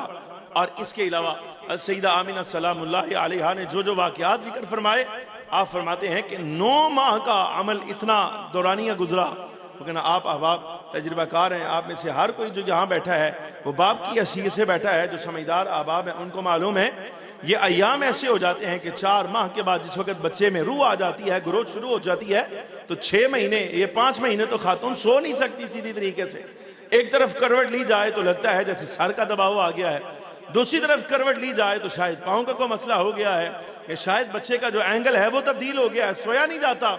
लेकिन सईदा आमिना सलामुल्लाह अलैहा फरमाते हैं कि इमामुल अंबिया सल्लल्लाहु अलैहि वबारक वसल्लम पहले दिन से लेकर विलादत के अय्याम तक, सरकार की विलादत शरीफा के ज़हूर तक, आप फरमाती हैं कोई एक दिन भी ऐसा नहीं आया मैं आमिना को मालूम भी हुआ हो कि मेरे वजूद में कोई दूसरा आके रह रहा। सारी कायनात अल्लाह तबारक व तआला जल्ल व अला ने मेरे हुजूर नर्म कर दी। आप फरमाती हैं हाल ये था कि जिस तरह जिस वक्त भी जरूरतन मेरा पाँव बगैर नाल के किसी पत्थर पर आता तो अल्लाह तबारक व तआला जल्ल व अला मेरी औलाद की वजह से उस पत्थर को भी मेरे नीचे ऐसे नरम फरमा देता जैसे कोई रेशा नरम कर दिया जाता है। वह पत्थर भी जो है वो मेरे पाँव की निस्बत की वजह से नरम हो जाते, बैठ जाते, कि कहीं मुस्तफ़ा करीम सल्लल्लाहु अलैहि वसल्लम की वालिदा मोहतरमा के पाए मुबारक में कोई दुश्वारी ना आए जिसकी वजह से महबूब करीम सल्लल्लाहु अलैहि वसल्लम के आराम में खलल आ जाए। ये फ़ख्र आलम सल्लल्लाहु अलैहि वसल्लम की वालिदा मोहतरमा का हाल। और जो आपने वाक़यात विलादत बयान फरमाए, अल्लाहु अकबर। आप सईदा आमिना सलामुल्लाह अलैहा फरमाते हैं 9 माह तो हर महीने एक आने वाला आता और आकर मुझे बताता कि आप किसकी वालिदा हैं। तफसील में नहीं जाता, आप तबक़ात उठाइए, अलवफ़ा उठाइए। सईदा आमिना फरमाती हैं हर महीने आने वाला आकर बताता कि एक महीने सईदना आदम आए हैं, दूसरे महीने दूसरे नबी आए हैं, तीसरे महीने तीसरे नबी आए हैं। 9 माह तक यही तसलसल जारी रहा। हर माह में एक नबी तशरीफ लाते और आकर बताते कि आपको मालूम है कि आप किससे हामिला हुई हैं। और आखिर मरतबा यानी जब विलादत के अय्याम करीब आए तो सईदा पाक बीबी साहिबा सईदा आमिना रज़ियल्लाहु तआला अन्हा फरमाती हैं अब आकर आने वाले ने पूछा, फरमाया आमिना क्या आपको शऊर है कि आप किसकी वालिदा करार पाई हैं? फरमाया नहीं मुझे तो मालूम नहीं, मेरी औलाद कौन है? फरमाया तुम्हें मुबारक हो ए आमिना, तुम ऐसी शख्सियत हो कि अव्वलीन व आखिरीन में ऐसा एजाज किसी को नहीं मिला जो अल्लाह ने तुम्हें अता फरमाया है। इन्ना की हमल दी भी सय्यिदिल अनाम भी सय्यिदिल आलमीन सल्लल्लाहु अलैहि वसल्लम, बेशक तुम हामिला हुई हो, तुम्हें ये एजाज हासिल है, तुम माँ करार पाई हो उस जात की जिन्हें अल्लाह तबारक व तआला ने सब जहानों का सरदार बनाकर तुम्हारे वतन अख्तर में रख दिया हुआ है। और विलादत के बारे में फरमाया जब इनकी विलादत हो जाए तो इनका नाम मोहम्मद रखना, अहमद रखना। फरमाया जब विलादत करीब आई तो मैंने देखा जैसे आसमान झुका आ रहा है, सितारे इतने करीब आए हैं, इतने करीब आए हैं। सईदा आमिना सलामुल्लाह अलैहा फरमाती हैं मुझे डर लाहिक हुआ कहीं कोई सितारा मेरे ऊपर ही ना आन पड़े। और हाल ये है अल्लाह तबारक व तआला जल्ल व अला ने मेरी आसानी के लिए, ये आसानी के लिए ऐसा हुआ। आपको मालूम है ख़वातीन को बेहोश कर दिया जाता है, ऑपरेशन करना हो तो बेहोश कर दिया जाता है, मसला समझिएगा, इसलिए ताकि जो अजियत इसको अब होने वाली है ये इसके बर्दाश्त से बाहर है। सईदा पाक बीबी साहिबा आमिना सलामुल्लाह अलैहा फरमाती हैं मेरी आसानी के लिए मुझे बेहोश नहीं किया गया बल्कि अल्लाह तबारक व तआला जल्ल व अला ने सारी कायनात के पर्दे उठा दिए। मैं थी अगरचे मक्का मुकर्रमा में, लेकिन शाम के बड़े बड़े महल्लात जो हैं वो इतने करीब आए कि मुझे मेरी निगाहों के सामने नजर आ रहे थे। और ये इजहार था इस अमर का कि सईदा आमिना सलामुल्लाह अलैहा की निगाहों से हिजाबात उठा दिए जाए, इसलिए कि अब वो जात आ रही है जिन्हें अल्लाह तबारक व तआला जल्ल व अला ने मक्का मुकर्रमा का भी आका बनाकर भेजा है और मुल्क शाम का भी सरदार और सल्तनत का इक़्तिदार वाला बनाकर इस कायनात में फरमाया हुआ है। शाम दिखाया गया, यमन के महल्लात दिखाए गए, कायनात की हर शय का नज़ारा सईदा आमिना सलामुल्लाहि अलैहा को करवार दिया गया।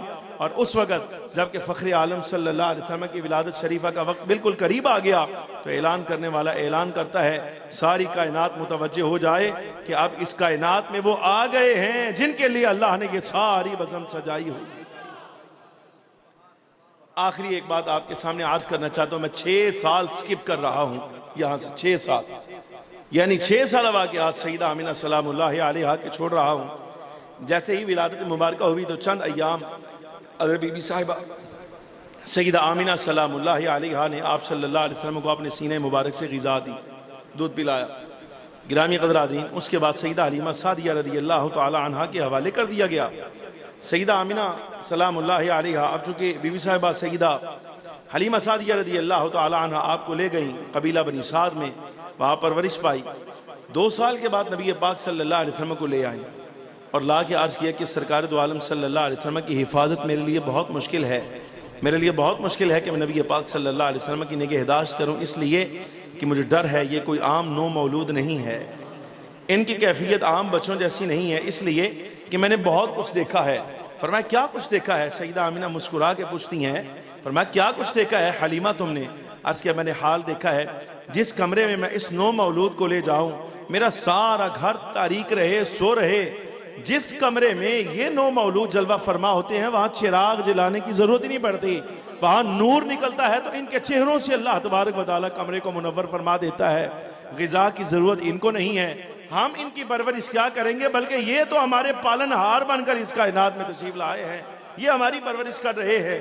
इस तरह के वाक़यात बयान किए तो आप मुस्कुरा पड़ी। सईदा आमिना सलामुल्लाहि अलैहा ने फरमाया हलीमा तुम फिक्र ना करना, इसलिए कि ये मेरा बेटा है, अल्लाह तबारक व तआला जल्ल व अला की ख़ास अमान में है। फिर आपने उन वाक़यात का इजहार फरमाया जो कुछ आपने हुजूर की विलादत के लिए देखा था और वापस हवाले किया। फरमाया परवरिश करो। 4 बरस उम्र हुई, आक़ाए दो आलम सल्लल्लाहु अलैहि वसल्लम अब हमेशा के लिए यहाँ मक्का मुकर्रमा आ गए। तो यहाँ हर साल 2 साल मज़ीद मिले सरकार को अपनी वालिदा मोहतरमा के साथ, जिस दौरानिए में मैं आपको लाना चाहता हूँ, ये मेरे आखिरी अल्फाज हैं। गिरामी क़दरादीन, बड़े अच्छे सलीके से तवज्जो के साथ इसको समात फरमाइएगा।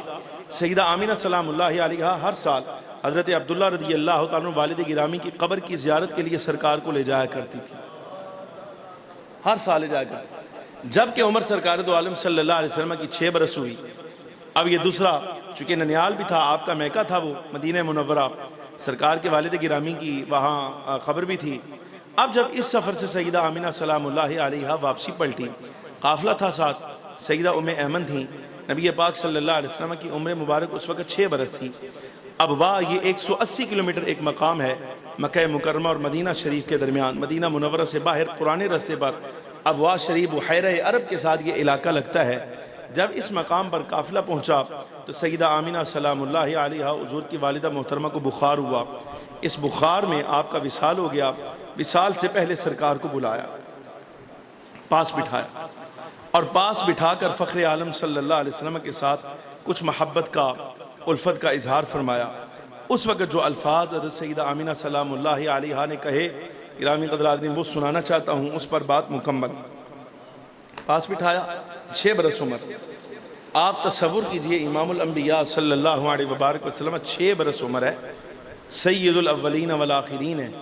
वालिद पहले विसाल फरमा गए, वालिदा मोहतरमा इस वक़्त नज़ा की कैफियत में है। पास बुलाया और उस वक़्त अशार कहे और जुमला ये है, माना उसका ये है, देखिएगा ज़रा। फरमाया, ए मेरे बेटे, मुखातब किया, ए मेरे बेटे, अल्लाह तुम्हें अपनी जनाब से बहुत बरकत दे। सईदा आमिना सलामुल्लाहि अलैहा, मेरे पास लफ्ज़ नहीं है कि मैं सईदा आमिना का मकाम आपको समझा पाता, बड़ा आरामी बंदा है वो, जिसको हुजूर के वालिदैन का मकाम समझ नहीं आता। एक जुमला ज़रूर अर्ज़ करूँगा बात समझाने के लिए, फिर आप फैसला खुद फरमाइएगा कि सरकार के वालिदैन करीमैन के लिए इस तरह की नाज़ेबा गुफ्तगू करना कि मुसलमान मोमिन नहीं थे, तो इस ज़माने में भांड भांड की गुफ्तगू करना आप सल्लल्लाहु अलैहि वसल्लम के वालिदैन करीमैन के बारे में, हालांकि ये मसला जो है वो अज़र मिन शम्स हो चुका, ऐसी ज़ात के बारे में इस तरह के लफ्ज़ कहना। जुमले सुनिएगा ज़रा। ए मेरे बेटे, अल्लाह आपको अपनी जनाब से बरकत दे। तुम उस बाप के बेटे हो जो जंग की सख्ती के मकाम पर कभी घबराया नहीं था। वालिद की दलेरी। अब चूंकि वालिदा मोहतरमा तो जानती हैं, सब कुछ तो आपको बता दिया गया था, नबी आखिरुज़्ज़मा है, आगे जो अहवाल पेश आने वाले हैं, तो यूं समझिए जैसे वालिदा मोहतरमा आपको नसीहत कर रही हैं कि तुम उस बाप के बेटे हो कि जो जंग की सख्ती के मकाम पर कभी घबराया नहीं। बाप दलेर था, ऐ मेरे बेटे तुम भी दलेर ही रहना। नसीहत फरमाई। तुम उस शख्सियत के लफ्ज़े जिगर हो कि जिसने इनाम करने वाले सच्चे बादशाह की मदद और आउन से उस रोज निजात पाई जबकि कुरा अंदाजी की गई थी। वो दियत वाला मसला, 100 ऊँटों वाला मसला, और उनकी दियत 100 ऊँट करार पाई थी। अगले जुमले सुनना जरा। जुमले कहे कि ऐ मेरे बेटे, अगर मेरे ख्वाब व मनाम की बशारतें सच्ची हैं, जो मैंने आपकी विलादत के वक्त ख्वाब देखे, अगर वो बशारतें सच्ची हैं तो ज़रूर बिज़रूर अन करीब तुम इज्जत व जलाल वाली ज़ात की तरफ से तमाम मखलूक की तरफ नबी बनाकर मबऊस किए जाओगे। नबी बनाकर आप मबऊस किए जाएंगे। आप हक और इस्लाम के साथ तमाम हिल्लो हरम के नबी करार पाएंगे। अपने बाप जद्दे आला सैयदना इब्राहीम अलैहिस्सलाम के दीन के साथ रहिएगा। महबूब करीम सल्लल्लाहु अलैहि वसल्लम, ये जो बातिल कुफार जिन बुतों की इबादत करते हैं, इनकी तरफ कभी आप तवज्जो ना फरमाइएगा। आपकी शान नहीं है, आप तवज्जो ना फरमाइएगा इनकी तरफ, देखिएगा भी नहीं कभी इनकी तरफ। हजरत सैयदना इब्राहीम अलैहिस्सलाम के दीन की पैरवी कीजिएगा जब तक वही नहीं आ जाती। और उसके बाद जो जुमले कहे, ये जुमले सुनिएगा। कहा कुल्लु हय्यिन मय्यितुन, कहा कि ऐ मेरे बेटे, हर वो बंदा जो जिंदा है उसको मौत आनी है। वकुल्लु जदीदिन बाल, हर नई चीज ने पुराना हो जाना है। वकुल्लु कबीरिन यफनी, और फरमाया कि हर बड़े उम्र रसीदा को फना पाना है। अना मय्यितुन, अगरचे इस वक्त मैं विसाल करने वाली हूँ, मेरा विसाल का वक्त करीब आ गया है।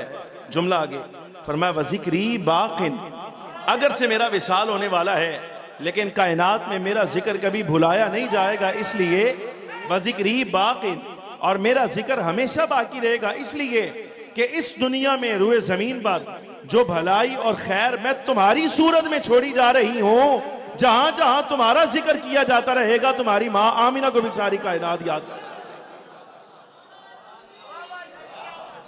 ये जुमले कहे या रसूल अल्लाह सल्लल्लाहु अलैहि वसल्लम।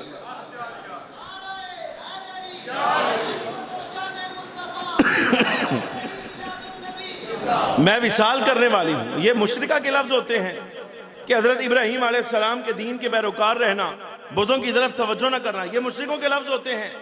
और ये जुमला गौर कीजिएगा।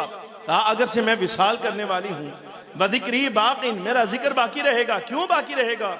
वजह और सबब खुद बयान फरमाया, इसलिए वक़द तरक्तु खैरन व वलदतु तुहरा, फरमाया इसलिए बाकी रहेगा कि मैंने पाक ज़ात को इस कायनात में पैदा किया है और खैर और भलाई को इस दुनिया में मैं लेकर आई हूं। इतना जुमला कहा।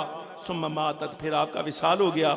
कभी आप इस बारे में गौर फरमाइए। 6 बरस की उम्र नबी पाक सल्लल्लाहु अलैहि वसल्लम ने वालिदा मोहतरमा की कब्र अनवर अपने हाथ से तैयार की हो। कभी आपके तसव्वुर में आता है कि जब नबी पाक सल्लल्लाहु अलैहि वसल्लम वालिदा मोहतरमा की तदफीन के बाद हुजूर चले होंगे और सरकार ने पीछे मुड़ के अपनी वालिदा मोहतरमा की कब्र अनवर की तरफ देखा होगा, आप तसव्वुर फरमाइए वो क्या हाल होगा। गिरामी हज़रात, कैसा हाल होगा जिस वक्त हुजूर ने पलट कर अपनी वालिदा मोहतरमा की कब्र अनवर की तरफ देखा होगा। वालिद गिरामी को तो बज़ाहिर देखा ही नहीं सरकार ने, और वालिदा मोहतरमा अब 6 बरस की उम्र में विसाल कर गई। यह मसला हजरत इमाम मोहम्मद अल बाक़िर से पूछा गया। समझिएगा, शायद हो सकता है आपको समझ आए। हजरत इमाम मोहम्मद अल बाक़िर से कहा गया, अर्ज किया गया कि ऐसा क्यों हुआ, नबी अलैहिस्सलाम के वालिद गिरामी आप तो हुजूर की विलादत से पहले विसाल फरमा गए और वालिदा मोहतरमा 6 बरस की उम्र में, क्या सरकार का हक नहीं था कि वालिद और वालिदा का प्यार पाते? हजरत इमाम मोहम्मद अल बाक़िर रज़ी अल्लाह तआला फरमाए, इरादा इलाहिया ये है कि सारी कायनात में से किसी इंसान का एहसान हमारे महबूब पर न रह जाए, यानी वालिद का भी न रहे, वालिदा का भी एहसान न रह जाए।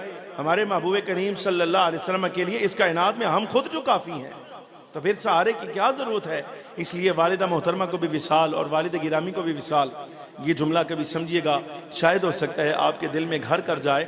आपने कभी तवज्जो की है कि सैयदना अब्दुल्ला अरब का माहौल हो जहाँ 4-6 शादियाँ करना, 8-10 शादियाँ करना, यह के बाद दीगरे मसला ही कोई नहीं, बस ये आखिरी जुमला है, बात ख़त्म। आप तवज्जो करें कि सैयदना अब्दुल्ला अरब मुआशरे में हैं। हज़रत सैयदा आमिना सलामुल्लाहि अलैहा के साथ पहला निकाह हुआ, 2 महीने मजीद आप मौजूद रहे हैं। इस 2 महीने में अल्लाह तबारक व तआला जल्ल व अला ने इतनी मोहलत नहीं दी कि आप किसी और के साथ निकाह कर लेते। तवज्जो है, मोहलत नहीं आई। और सैयदा आमिना सलामुल्लाहि अलैहा 6 बरस मौजूद रही हैं। निकाह करना बड़े दूर की बात है। मैंने तारीख खंगाल दी है, सारी की सारी सीरत खंगाली है इस नुक्ते को हल करने के लिए, और हदीस मुबारका भी देखा, बड़ा कुछ देखा, लेकिन इस जुमले का जवाब कहीं नहीं आया मुझे कि सैयदा आमिना 6 बरस अरब में मौजूद रही हैं। अरब के किसी शख्स ने निकाह करना बड़े दूर की बात है, किसी ज़ईफ कौल में भी मुझे ये नहीं मिला कि सैयदा आमिना को किसी ने पैगाम निकाह ही भिजवाया हो कि हम आपके साथ निकाह करना चाहते हैं। शादीशुदा खवातीन के साथ क्या अरब में निकाह करना रवाज नहीं था? था, बिल्कुल था, करते थे, आम था। लेकिन आप अंदाजा फरमाइए कैसे अल्लाह तबारक व तआला ने सैयदना अब्दुल्ला को तो विसाल दे दिया 2 महीने में। वो मौका ही नहीं आया कि आप किसी और के साथ निकाह फरमाते। सैयदा आमिना 6 साल मजीद मौजूद रहीं। इस 6 साल के दौरानिये में निकाह करना बड़े दूर की बात, किसी का पैगाम भी नहीं आया। ये क्या है? बदर हकीकत अल्लाह तबारक व तआला जल्ल व अला ने सैयदा आमिना सलामुल्लाहि अलैहा की तरफ ऐसी तवज्जो जो निकाह की सूरत में हो वो सारी कायनात से छीन ली थी, इसलिए कि इरादा इलाहिया ये है, ये 2 ऐसी पाकीज़ा काने हैं जिनको हमने पसंद किया है अपने महबूब के लिए। रब फरमाता है हम पसंद ही नहीं करते कि इन पाकीज़ा दोनों कानों यानी हजरत अब्दुल्ला से और सैयदा आमिना से हुजूर के बाद कोई दूसरा आ जाए, बल्कि बस इतना पसंद है कि ये मुस्तफा करीम सल्लल्लाहु अलैहि वसल्लम का महल है, ये मुस्तकर हैं, बस सरकार ही इनसे आए और दूसरा कोई आए ही ना। अल्लाह रब्बुल आलमीन जल्ल व अला ने हजरत अब्दुल्ला को विसाल दे दिया और सैयदा आमिना की तरफ किसी की तवज्जो तक भी नहीं जाने दी कि इनके साथ निकाह कर लिया जाए। ऐसे पाकीज़ा हाल अल्लाह तबारक व तआला जल्ल व अला ने इन ज़वात मुक़द्दसा के लिए पैदा फरमाए। गिरामी क़द्र आदरीन, के बस कुछ तज़किरा खैर मैंने आपके सामने सरकार के वालिदैन करीमैन के बारे में किया है। दुआ फरमाइए अल्लाह तबारक व तआला हमें ये मकाम मर्तबा समझने की तौफीक अता फरमाए और सरकार की हर निस्बत का जैसा हक़ है एहतराम और ताज़ीम करने की तौफीक अता फरमाए। नबी पाक सल्लल्लाहु अलैहि वसल्लम के वालिदैन करीमैन पूरी कायनात के माँ बाप में से हर एक माँ बाप से अलग हैं, बेमसील हैं, बेनज़ीर हैं। अल्लाह रब्बुल आलमीन जल्ल व अला ने अव्वलीन व आखिरीन में से 2 शख्सियात मुंतखब फरमाई हैं सरकार के इस कायनात में जलवागरी के लिए। आपका बाप बड़ा आला, मेरा बाप बड़ा आला। आपको अपनी वालदा बड़ी अच्छी लगती है, मुझे मेरी बड़ी अच्छी लगती है। मैं कहता हूँ कि मेरी माँ के तौर पर कोई दूसरी औरत मौजूद थी ही नहीं, मेरे बाप के तौर पर कोई दूसरा बंदा मौजूद था ही नहीं। अल्लाह रब्बुल आलमीन जल्ल व अला ने जैसे माँ बाप मुझे अता फरमाए, मैं कहता हूँ मैं बड़ा खुश नसीब हूँ। बात समझ आ रही कि नहीं आ रही? ये अल्लाह का फजल मेरे ऊपर है, ये आप पर है। आपको भी अपने माँ बाप अच्छे लगते होंगे। अगर आपके माँ बाप आप पर अल्लाह का फजल हैं तो मुस्तफ़ा करीम सल्लल्लाहु अलैहि वसल्लम के वालिदैन के बारे में आप समझते हैं बस ये वो ऐसे गए गुजरे लोग थे। सारी कायनात में से अल्लाह रब्बुल आलमीन जल्ल व अला ने उन 2 को मुंतखब फरमाया। अल्लाह रब्बुल आलमीन जल्ल व अला हमें हुजूर की हर निस्बत के एहतराम की तौफीक अता फरमाए, मकाम मर्तबा समझने की तौफीक अता फरमाए। व आखिरु दावाया अनिल हम्दुलिल्लाहि रब्बिल आलमीन।